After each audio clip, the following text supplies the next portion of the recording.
take 32 teams to absolutely love you. I think it's a lot of buzz growing, and who knows where we'll go from there. But most definitely, at the end of the day, it's not in my court. I put everything I have out there, and I put everything I have into my private workouts.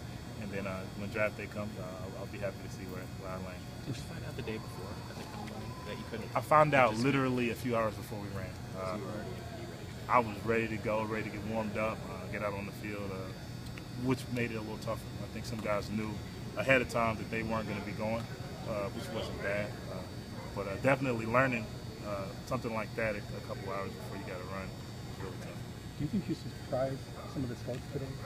I'm not sure. I mean, I don't know. Some people expected it. Some people probably didn't, I'm sure. I've heard numbers as slow as 4.55 projected for me to run. So I was excited to destroy that number. I definitely did that. But hopefully the eyes that were already on me opened up a little bit more, and the ones that weren't, they saw something. So I'm excited about that.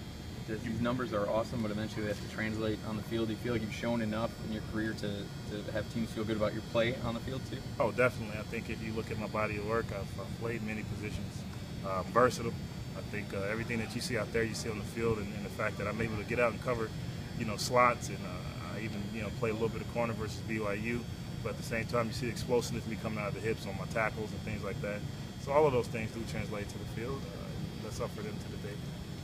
You talked to a lot of guys afterwards there. What are they interested in? I mean, was that part of the, them trying to get to know you because maybe you weren't on the radar? Honestly, I'm not exactly sure. You'd have to ask them exactly. But it's part of the process. Definitely everybody wants to get to know you, see what type of guy you are, see what your knowledge is for the game, know a bit more about your background history. And those are things that they will take into account, obviously, when draft day comes. And the 40 time was great, but some of the other guys, your teammates we talked to, were really impressed with how you drilled. Do you think that helped you as much as anything? Oh, definitely. I think that's as big as part of the game as anything. What does it mean to go run a 4.3 if you're going to get out in the drills and be stiff, or get out in the drills and drop every ball and look out of position? Is something that I'm definitely not. So I was excited to go out there and show them that, hey, my drills match my 40, my drills match my vert. I can go out there and play. Have you heard anything about where you could be taken? I've heard numbers all over the place. It's something that as a player is really tough, but the most important thing is not to pay attention to them. Control what you can.